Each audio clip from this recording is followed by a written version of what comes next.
nos contando uma história muito interessante a respeito de um homem miserável, para o qual a sociedade já nem dava mais nenhum valor. A palavra do Senhor diz: e aconteceu que, chegando ele perto de Jericó, estava um cego assentado junto ao caminho, mendigando. E, ouvindo passar a multidão, perguntou o que era aquilo. Disseram-lhe: Jesus de Nazaré está passando. Então clamou, dizendo: Jesus, filho de Davi, tem misericórdia de mim. E os que iam passando repreendiam-no para que se calasse. Mas ele clamava ainda mais: Filho de Davi, tem misericórdia de mim. Então Jesus, parando, mandou que lhe trouxesse. E chegando a ele, perguntou-lhe: que queres que te faça? E ele disse: Senhor, que eu veja de novo. Jesus lhe disse: vê, a tua fé te salvou. Vai. E logo viu e seguia-o, glorificando a Deus. E todo o povo, vendo que isto, dava louvores a Deus. Feche os seus olhos. Senhor, nessa noite, Pai, nós queremos te glorificar o teu nome com a tua palavra, Senhor. Nos curvamos, Senhor, diante da tua santa palavra e te pedimos, Senhor, para que o Senhor venha ministrar ao teu povo, ó Deus, uma palavra santa, uma palavra poderosa, Senhor, uma palavra de força, uma palavra, Senhor, de cura e de libertação. Vem, Senhor, dá-nos, Senhor, a tua palavra nesta noite. Palavra santa, ministra ao teu povo neste lugar, para a honra e glória do nome de Jesus. Meus amados, podem sentar.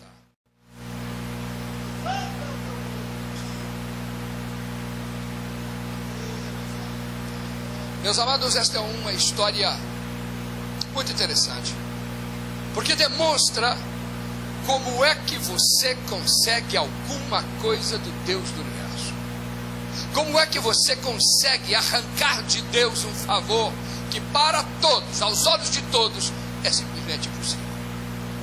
Nós vivemos nossas vidas nos arrastando pelas dificuldades, pelas lutas, pelos desafios de nossa fé.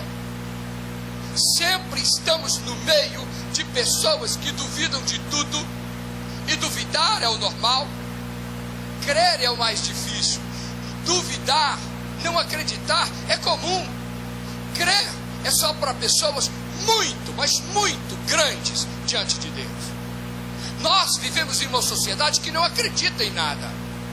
Acredita-se em fábulas, em demônios, em mágicos, em feiticeiros, mas em Deus, estas pessoas evitam acreditar a todo custo. E há um complô contra Jesus no mundo hoje. Você liga a televisão e há Harry Potter, há Senhor dos Anéis, e há, como chama essa série de lobos aí, lobisomens. Tudo que você olha é um complô contra Jesus. Nós estamos na época do Natal e ninguém fala em Jesus, só em presente, festa, Papai Noel. Mas Jesus, que é o centro, que é o aniversariante, sumiu da festa. Roubaram a festa do aniversariante.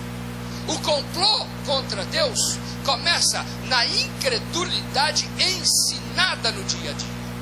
As pessoas não ensinam as nossas crianças a crerem em Deus.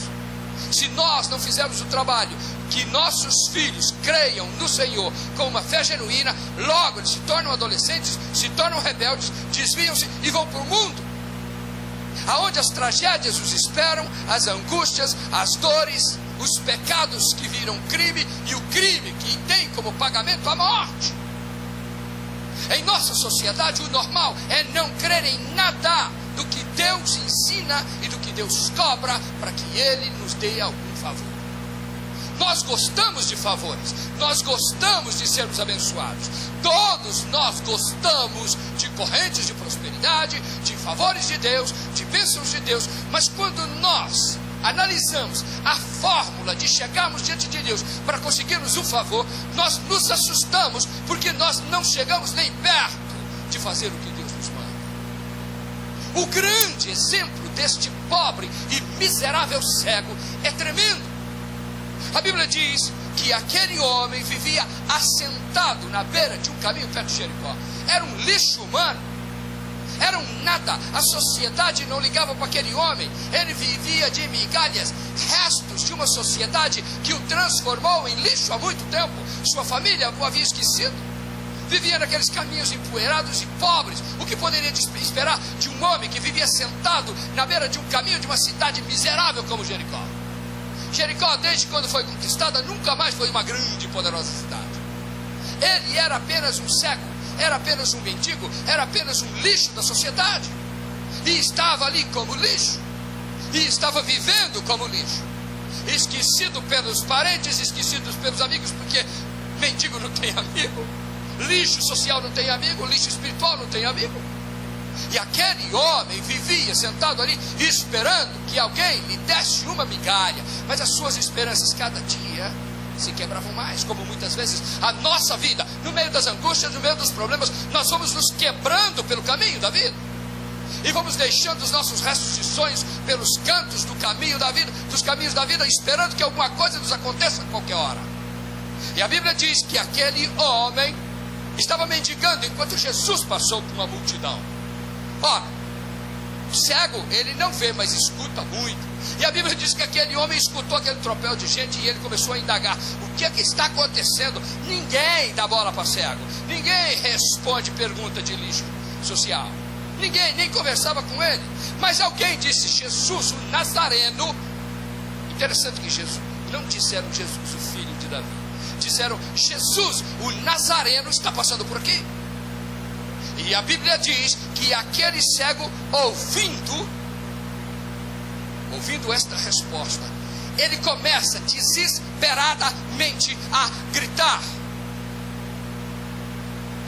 E o grito que aquele homem deu chamou a atenção do próprio Filho do Altíssimo. A Bíblia diz que ele não gritava: ó Senhor, ó Deus, Deus de Israel. Não, a Bíblia diz que aquele cego gritou: Jesus, filho de Davi.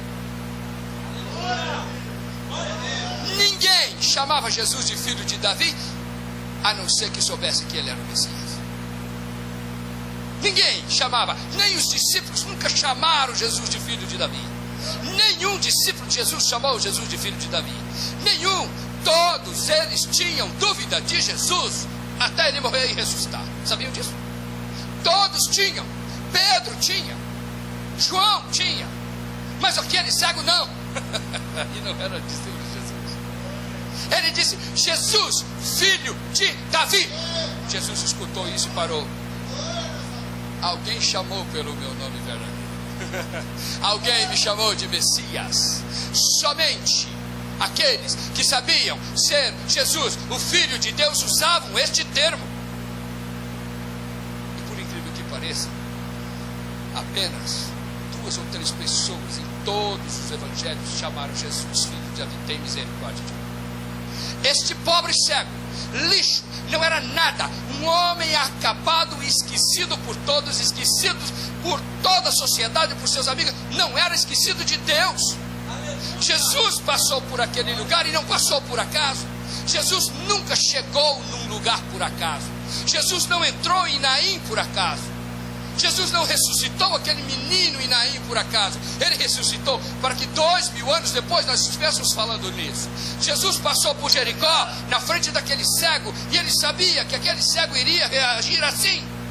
Todos os milhares de cegos e leprosos que existiam em Israel, ninguém disse Jesus, filho de Davi, porque a única maneira de você fazer com que Deus pare é quando você o reconhece como Deus e Senhor. As pessoas gostam muito dos favores que nós, crentes, pregamos, dos nossos favores que conquistamos às duras penas no andar e caminhar com Deus. Mas eu vou dizer uma coisa a você: Deus não barateia Jesus Cristo. Nunca barateou os seus milagres. Jesus nunca fez um milagre para gente arrogante. Jesus nunca fez um milagre para gente que não se curvava diante de Deus. Jesus nunca fez um milagre para quem não o reconhecesse como Senhor. Nunca. E aquele cego, ele grita a altos pulmões, no máximo que ele podia. Ele dizia: Jesus, filho de Davi, Jesus, filho de Davi. E a Bíblia nos diz que ele começou a gritar tão alto, que os que estavam naquela multidão começaram a se incomodar, porque estavam ali apenas para ver um espetáculo. Mas aquele homem não tinha espetáculo nenhum para ver, nem ver ele podia. Não havia espetáculo na vida daquele homem. Ele não estava interessado em coisa alguma. Ele precisava ver de novo e sabia o que queria, com certeza.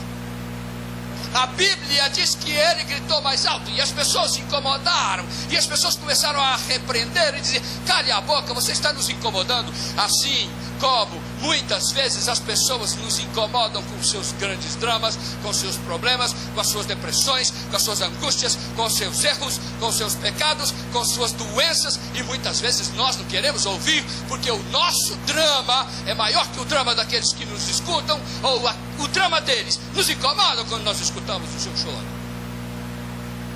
Aquela multidão seguia Jesus do jeito que milhões seguem a Jesus hoje, só por curiosidade. As igrejas estão cheias, gente, de gente brasileira. Infelizmente é assim. Existem curiosos demais seguindo a Jesus para ver os milagres, tentando conseguir um pouco dessas bênçãos, das nossas correntes de prosperidade, das bênçãos que nos sobram quando nós damos os nossos dízimos e as nossas ofertinhas michurucas, e nós gostamos de manipular a Deus com os nossos presentinhos. Aquela multidão estava atrás de Jesus para ver o espetáculo. Ou talvez se sobrasse algum milagre, ou talvez se sobrasse algum espetáculo de um milagre grandíssimo, eles estariam ali para ver, como muitos milhões estão dentro das igrejas hoje. Mas a dor daquele cego não chegava no coração de ninguém. A angústia da dor daquele pobre, miserável mendigo não incomodava ninguém. Assim como muitas vezes as depressões da nossa sociedade não nos incomodam, gente. Muitas vezes nós temos os ouvidos surdos para o drama, para a angústia, para o choro, para o gemido de milhões de pessoas. O Senhor tem me incomodado grandemente a respeito disso. Nós temos que nos importar, nós temos, que nos preocupar com o drama e com a angústia e com o choro de milhões de pessoas. Por isso eu faço esse ministério. Por isso eu venho aqui, por isso eu vou pelas cruzadas, orando pelas pessoas e retirando a dor e a angústia e o sofrimento e a lágrima que não enxuga, a dor que não para, a doença que não sara da vida dessas pessoas. Nós não podemos sermos classificados como essa multidão que não queria escutar a dor daquele cego. Então a Bíblia diz que o cego gritava cada vez mais alto e as pessoas o repreendiam: cale a boca, você está incomodando. Nós não conseguimos escutar o que está acontecendo lá no centro da multidão. O centro, Jesus tinha milhares de pessoas à sua volta, porque os milagres eram portentosos, era maravilhoso andar com Jesus. E eles começaram a dizer: por favor, não nos incomode, nós queremos saber o que está acontecendo lá com o rei. Mas ele gritou a chave: Jesus, filho de Davi, Jesus, Messias, Jesus, ungido de Deus, Jesus, Salvador do mundo. Foi isso que ele gritou. Um cego miserável conseguiu ver o que os discípulos e apóstolos ouviram. Meus amados, muitas vezes as prostitutas e os pecadores entram pela porta das nossas igrejas e veem coisas em Jesus que nós não vemos. Elas vêm aqui na frente, pegam os seus milagres e vão embora. E nós, crentes, que temos o direito a tudo isso, ficamos parando com a nossa doença, que não sara, e nós não conseguimos sermos curados. Eu tenho visto isso. Aquele cego gritou a palavra certa que fez o Senhor do universo parar. Jesus, a Bíblia diz que Jesus parou. Uma palavra de quem não valia nada para ninguém nesse mundo, valeu para o Rei do Universo parar e dizer como? E ele diz: filho de Davi. Jesus diz: eu sou. Está falando comigo? Eu sou o filho de Davi, eu sou o Messias, eu sou o ungido de Israel. Sim, eu sou o Salvador do mundo. Quem me chamou com esse nome? Ele disse: é um cego lá na beira do caminho sujo. Não liga não, Senhor. Diz: como é que é? Mandem-no trazer. Tragam-no para mim. Quem não valia nada aos olhos nossos humanos, valeu muito mais aos olhos do Rei. É isso que nós temos que entender. A diferença na maneira de ver que nosso Deus tem com relação a nós e com relação a tudo que acontece à nossa volta, na nossa sociedade. A Bíblia diz que Jesus parou e disse: tragam-no. Lá vem o cego. de nada, de lixo. Agora começou a passar a ser importante. Vem ele, entendeu? Abrindo multidões. Vem o cego e todo mundo dando passagem, porque o rei do universo, o filho de Davi, o ungido de Israel, havia mandado chamar o pobre, miserável, inútil, lixo. E agora aquele homem era o centro das atenções de uma multidão. De uma multidão que havia mandado calar. De uma multidão que queria ver um espetáculo e agora estavam olhando para um mendigo. Mas, meus amados, eu quero dizer uma coisa para vocês. Quando nós conseguimos tocar o coração de Deus, Deus para por nós. Isso eu tenho pregado. Deus para por você quando o seu gemido toca o coração dele. Quando a sua angústia, quando o seu problema, quando a sua depressão, quando a sua tristeza, quando a doença chega na sua casa e não sara, quando a lágrima é sua última companhia, quando o seu casamento quebra, quando os seus filhos se desviam, quando o seu marido não quer mais vir na igreja, quando o seu filho vai para a droga, o Senhor, Ele escuta o seu gemido, Ele te chama. E muitas vezes as pessoas pensam que você não vale nada. Você vale sim, a sua dor vale sim, mas precisa aprender a tocar o coração de Deus para que Ele possa te ver, te escutar, te chamar e te curar. A Bíblia diz que Jesus parou no meio da multidão e disse: chamem-no, venha. Agora aquele lixo era chamado pelo próprio Deus do universo. Sabe o que é isso? Sabe qual é o privilégio disso? A grandeza disso? De um sujeito, entendeu, que não recebia nem migalha, nem moeda, porque naquela época a moeda era braba, se conseguir uma moeda, ninguém dava nada, ninguém dava, ele vivia era de migalhas e migalhas poucas, migalhas sujas, migalhas podres, ninguém dava nada para um cego na beira de um caminho, um homem empoeirado, sujo, fedido, um sujeito completamente vestido de andrajos. Quem ligaria para um sujeito assim? Ninguém daria nada. Mas agora o Rei do Universo o chama. Jesus Cristo, o Senhor, o chama. Jesus, que é o centro das atenções daquela multidão, chama aquele pobre cego. E aquele cego começa a ter importância assim. Mas ele teve importância primeiro para um Deus que ouviu o seu clamor. E ele dizia: Senhor, filho de Davi, tem misericórdia de mim. Jesus diz: como ele sabe? Como é que ele sabe que eu sou o Messias e sou o único que tem misericórdia? Meus amados, nós não temos misericórdia de ninguém. O Senhor tem. O Senhor é o Deus de amor, de justiça e de misericórdia. E Ele escuta o nosso pranto, Ele enxuga a nossa lágrima, Ele cura a nossa ferida. E é por isso que eu o sirvo. É por isso que você está aqui. Porque Ele é o único Deus que nos dá esperança. Ele é a única saída na hora da tragédia. Jesus Cristo é a única ponte que nos liga a Deus de verdade. Essa gente pobre e desamparada que vive aí fora sem Deus, eles não sabem, na hora da lágrima, na hora do desespero, eles não sabem que caminho tomar. Não sabem. Nós sabemos, porque nós andamos com o próprio Senhor. Então a Bíblia diz que o cego veio, abrindo multidões, já tinha virado estrela em Jericó, e virou, né? Faz 2000 anos que nós estamos falando do nome dele, e o nome dele é Bartimeu, que em outro texto diz o nome dele, Bar, filho de Timeu, né? Bar é filho, e Timeu. Então, filho de Timeu, sabe Deus quem é esse Timeu, mas ele era filho de Timeu. E a Bíblia diz que ele veio, agora, abrindo as multidões até chegar no Rei do Universo. Jesus, vendo que o homem era cego, né? Escute essa.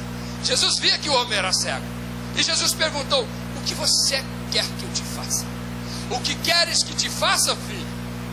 Você pensa que é pergunta boba, né? Ora, Jesus estava vendo que o cara era cego. Por que Jesus perguntou isso? É porque milhões de pessoas vêm até Jesus para pedir não aquilo que precisa, mas aquilo que deseja. A maioria das nossas orações, meus irmãos, são impregnadas de coisas que nós desejamos, não do que precisamos. Jesus perguntou para aquele homem: o que você quer que eu te faça? E ele diz: quero ver de novo. Ele podia ter pedido bênção, prosperidade, um camelo em Jerusalém, uma casa nos arredores da cidade, um palácio, mulheres, né? Podia, Senhor, dá, 72 virgens. Ele podia ter pedido um monte de porcaria, como nós pedimos.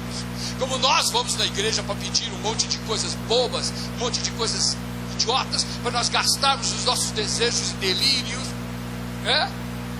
Quando nós fazemos nossas campanhas de prosperidade na igreja, é de doer. Pastor, você nunca pegou, mas se você pegar aqueles papéis que estão escritos o que as pessoas desejam, dá vontade de bater nos crentes. Você não vê o crente desejar uma unção poderosa de curar. Ele deseja uma casa nova. Você não vê o crente desejar um dom de revelação, de palavra de conhecimento, palavra de sabedoria, uma autoridade especial para expulsar demônios, um dom de operação de maravilhas. Ele vai e ele põe lá no papelzinho um carro novo. Um carro novo não é importante tanto quanto você salvar uma vida humana que está indo para o inferno. Mas nós vamos na igreja atrás dessas bobagens. Se você salva vidas humanas, Deus te dá quantos carros você quer, meu irmão. Mas faça a tua parte. Jesus pergunta o cego para ver se o cego sabia o que ele queria. Ah, o cego sabia. O cego não queria bobagem, ele queria ver de novo. E a Bíblia disse: sim, é isso que você quer, é isso que eu quero.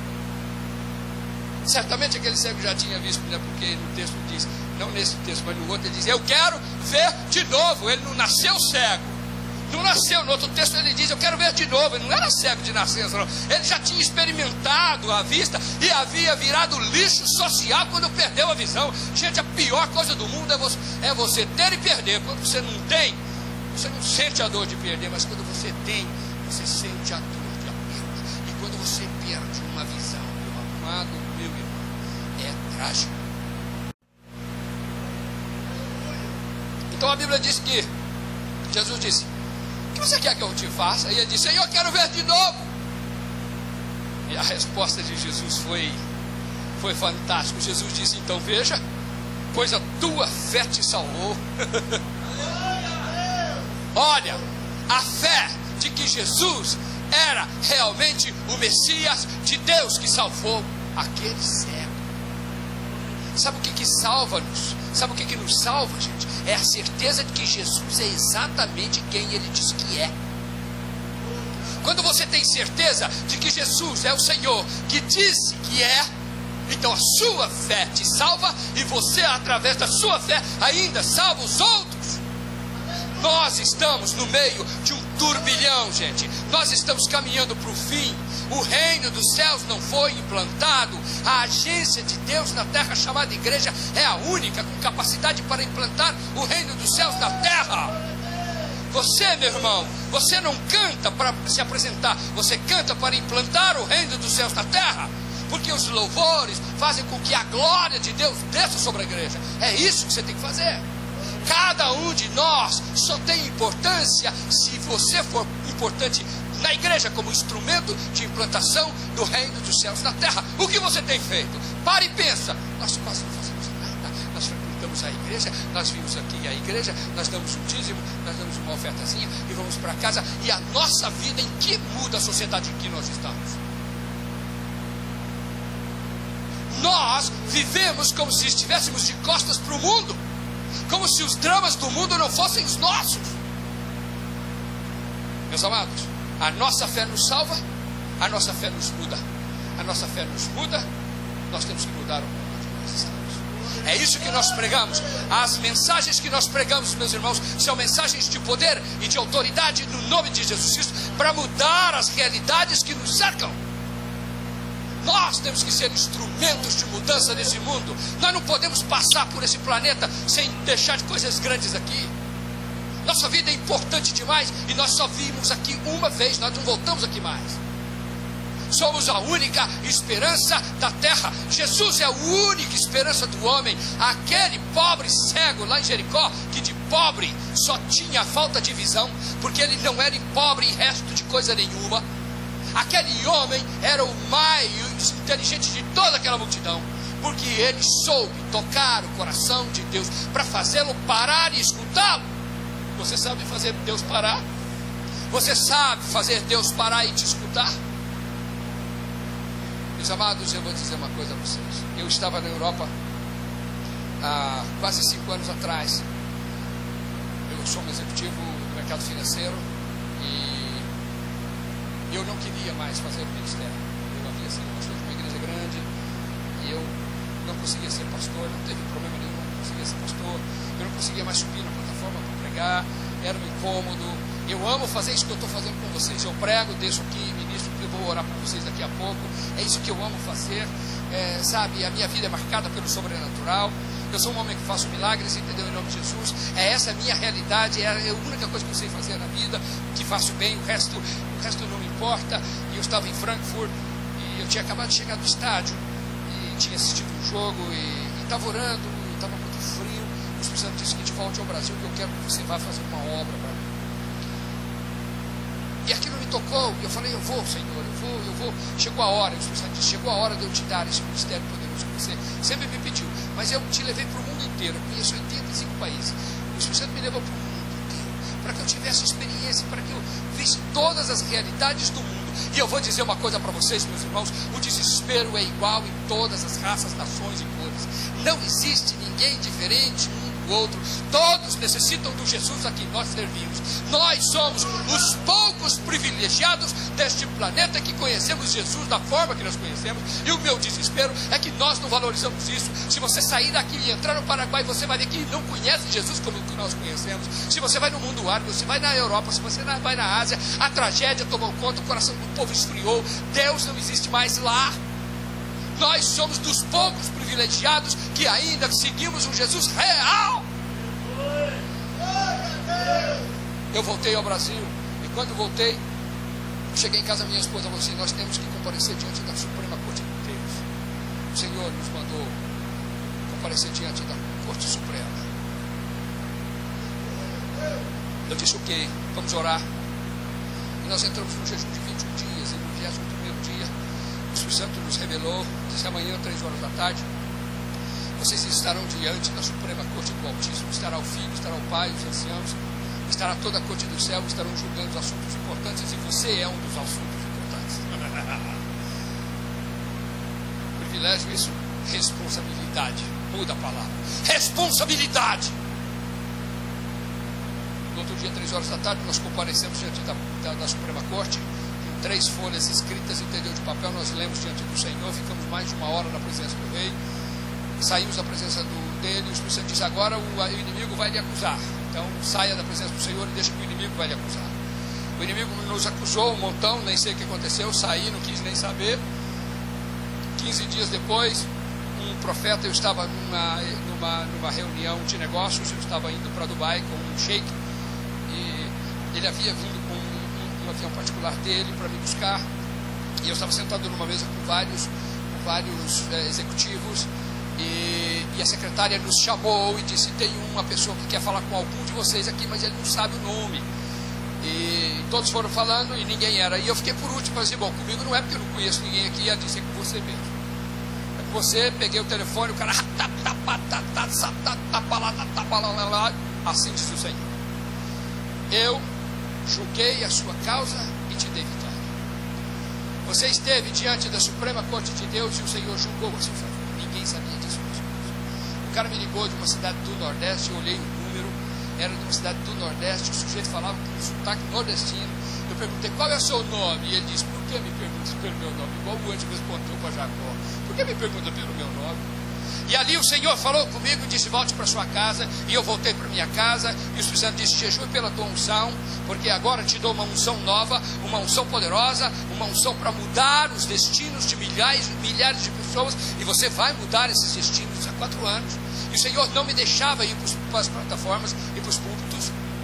Eu jejuei durante 2 ou 3 meses, mais ou menos. O Senhor me levou numa igreja pouco menor do que esta. Por isso, meu irmão, já sou acostumado com igreja pequena, não fica assustado. O Senhor me trouxe a uma igreja pequenininha como esta. Havia um sujeito lá, entendeu? Um negão, gritando e berrando lá em cima, entendeu? E tal. O Espírito Santo disse, vai lá dar um abraço nele. Fui lá, dei um abraço no camarada, voltei, sentei. E o Espírito Santo disse, te dei das maiores unções evangelísticas desse país. Você recebeu unções para ministrar unções específicas sobre as pessoas.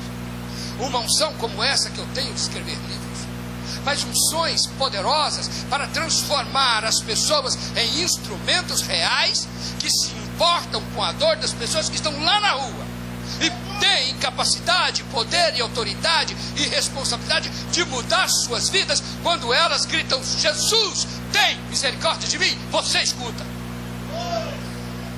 Nós nos preocupamos tanto com os nossos problemas, meus amados, mas os nossos problemas não são nada comparados com os problemas do mundo. Hoje o Senhor me traz nas plataformas das igrejas, eu venho e prego e ainda ministro sobre as pessoas unções, para que essas unções mudem as vidas das pessoas, dos crentes, para que elas possam mudar a vida de milhões de pessoas. É isso que faço, é isso que estou fazendo. A Bíblia diz que Jesus, ao terminar de curar aquele cego, Jesus mudou a vida daquele cego. Jesus disse: vá, tua fé te salvou. E aquele cego saiu pulando, saltando e glorificando a Deus, e fez um escândalo. E 2000 anos depois nós estamos falando dele, porque a vida dele fez diferença na sua geração e nas gerações de todos os que viveram depois de 2000 anos. É isso que nós, meus irmãos, temos que entender. Nós somos instrumentos de Deus para fazer isso também. Nós somos os instrumentos de Deus para mudar as realidades das pessoas. Jesus Cristo vive em você? Amém? Jesus Cristo vive em você? Então, quando as pessoas gritarem por Jesus, os seus ouvidos irão escutar. Porque se Jesus vive em mim, eu sou parte dele. Em nome de Jesus, meus amados, nesta noite, as coisas precisam de mudar na sua vida. Não me façam vir aqui perder tempo. Eu quero que você fique de pé, que vou orar por você. E depois eu vou convidar você para vir aqui na frente.